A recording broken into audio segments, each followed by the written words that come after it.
She may be the Queen of England. She may be the most beautiful woman in the world. But if she's a non-Muslim, a Muslim woman who's a slave woman is far superior. Why don't the Muslims of Indonesia know that? बिस्मिल्लाहिर्रहमानिर्रहीम। अस्सलामु अलैकुम नाज़रीन, दीन दुनिया channel में आपको खुशामदीद कहते हैं। नाज़रीन, आपने डॉक्टर जाकिर नाइक को कभी जलाल में देखा है? नहीं तो आज हम आपको ये दिखा देते हैं। मगर इनको गुस्सा किसी दुनियावी चीज पर नहीं आया, बल्कि एक दीनी मसले पर आया था जिस पर उन्होंने अपने दिल के फफोले फोड़े। वो इंडोनेशिया में मौजूद थे जहां ये सारा वाकया पेश आया। आपको ये सारी गुफ्तगू हम दिखाते हैं, मगर ये मुद्दा जहां से उठा वो दिखाना भी लाजिम है। तो आपको तफसीलन ये सारी वीडियो उर्दू और हिंदी में तर्जुमा करके बतदरीज एक तरतीब से दिखाते हैं, जैसे इस इज्तिमा में ये वाकया पेश आया था। नाज़रीन, कैथरीन नामी एक लड़की माइक पर आई और उसने कहा कि मेरे वालिद मुसलमान और वालिदा ईसाई हैं। मैंने कुरान पाक की सूरह अल काफिरून की आयत पढ़ी है जिसमें कहा गया है कि तुम्हारे लिए तुम्हारा दीन और मेरे लिए मेरा दीन। मुझे इस पर यकीन है कि हर किसी के लिए उसका दीन ही होना चाहिए, मगर मेरा सवाल है कि कुरान पाक में कहा गया कि ईसाई और यहूदी जहन्नुम में जाएंगे, और दूसरी तरफ सूरह बकरा में यह भी कहा गया कि जो भी ईमान रखता है वो जन्नत में जाएगा। यह आयत पहली वाली आयत से टकराती है जिसमें ईसाई और यहूदियों को जहन्नुम जाने की वईद सुनाई गई। Mengapa ayat yang mengatakan bahwa orang Nasrani dan Yahudi akan masuk neraka itu kontradiksi dengan Al-Baqarah ayat 62. And the expression that said that Christian and Jews that they will enter the hell, it contradicts with Al-Baqarah 62. Why? Lalu siapa yang dimaksud dalam Al-Baqarah 62 itu? नाज़रीन, doctor Zakir Naik उस वक्त Indonesia में मौजूद थे, तो उन्होंने अब तक वहां जो भी देखा था उससे मुतल्लिक भी उन्होंने बात करना मुनासिब समझा और कहा कि सवाल के जवाब मैं बाद में दूंगा। पहले मैं ये कहना चाहता हूं कि इंडोनेशिया में ये चीज मैंने बहुत ज्यादा देखी है कि मुसलमान की शादी गैर मुस्लिम से हो रही है, और ये बहुत ही आम चीज है।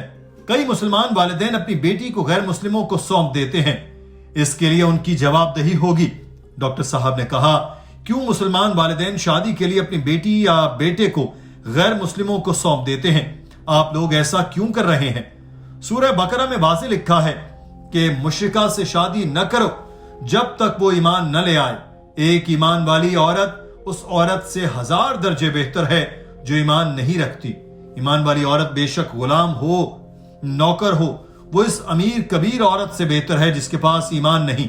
ईमान न रखने वाली चाहे इंग्लैंड की मलिका हो, चाहे वो दुनिया की सबसे खूबसूरत खातून हो, वो इस गुलाम खातून से बढ़कर नहीं हो सकती जो ईमान रखती है।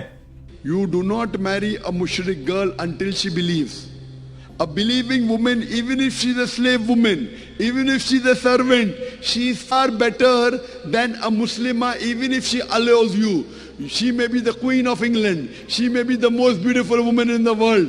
But if she's a non-Muslim, a Muslim woman who's a slave woman is far superior. Doctor Zakir Naik को थोड़ा गुस्सा आया और बोले कि इंडोनेशिया के लोगों को यह बात क्यों समझ नहीं आती कि मुसलमान औरत गैर मुस्लिम औरत पर फौकियत रखती है। एक मुशरिक मर्द को क्यों लोग अपनी बेटी देते हैं? उनको यह बात क्यों समझ नहीं आती कि ईमान वाला गुलाम गैर मुस्लिम अमीर से ज्यादा दर्जे बेहतर है। गैर मुस्लिम बेशक बहुत वजी हो, वो पूरी दुनिया का बादशाह हो, मगर उसकी मंजिलत उस गुलाम से ज्यादा नहीं हो सकती जो ईमान रखता है। मुझे लगता है कि इंडोनेशियाई वालिदैन कुरान पाक को समझ कर नहीं पढ़ते।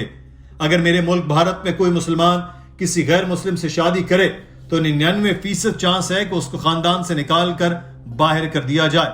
मगर लगता है इंडोनेशिया में मुसलमान वालिदैन इस चीज पर बड़ा फख्र करते हैं कि हमारी औलाद हिंदू, ईसाई या दूसरे मजहब में ब्याही जा रही है। वो हंसते हैं जैसे कोई बड़ी बात ही नहीं। क्या हो गया है इंडोनेशिया के मुसलमानों को? मैं चाहता हूं कि इंडोनेशिया की सारी यूनिवर्सिटीज इस्लामियात की किताब में लिखें कि मुसलमान को गैर मुस्लिम से शादी नहीं करनी चाहिए। किसी मुस्लिम अकलियती मुल्क में चले जाएं, वहां ऐसा हो तो वालिदैन अपनी औलाद को आग कर देते हैं, और यहां बिल्कुल उलट है। I am shocked when we go to a minority Muslim country, they excommunicate the person, the parents dishonor.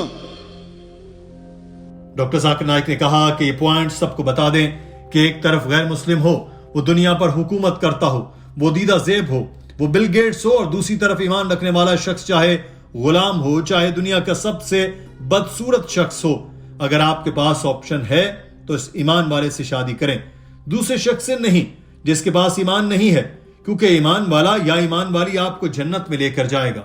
मर्दों को बता दें कि दुनिया की सबसे खूबसूरत लड़की को छोड़कर उससे शादी करें जो बेशक दुनिया की सबसे बदसूरत औरत हो मगर ईमान रखती हो, क्योंकि वो आपको जन्नत में ले जाएगी, वो आपकी मोहसिना है।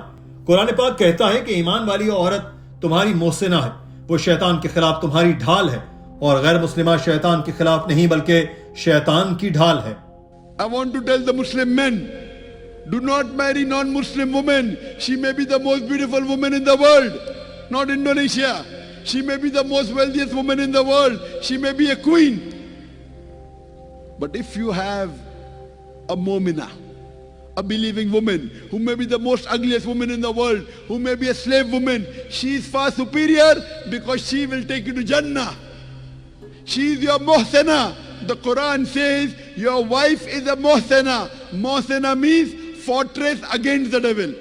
If you marry a non-Muslim, they are a fortress of the devil, not against the devil. Doctor Zakir Naik अब उस लड़की के सवाल की तरफ आए और उससे कहा कि बहन, आपने कुरानी आयात में इख्तलाफ का सवाल किया। मैं आपको बता दूं कि कुरान पाक ने बहुत मकामात पर फरमाया है वो लोग कुफ्र करते हैं जो कहते हैं कि जीसस अल्लाह ताला के बेटे हैं। इसका मतलब है कि कुरान पाक कहता है कि ईसाई और यहूदी काफिर हैं, इनसे शादियां मत करो। डॉक्टर साहब ने उस खातून को बताया कि सूरह बकरा की जिस आयत का हवाला आपने दिया उसका एक पस मंजर है। तफसीर में लिखा है कि ईसाई, यहूदी और दीगर मज़ाहिब के लोग आप सल्लल्लाहु अलैहि वसल्लम के पास आए थे और पूछते थे कि हम फलां फलां मजहब से ताल्लुक रखते हैं, हमने ये गुनाह किए हैं, क्या हम बख्शे जाएंगे?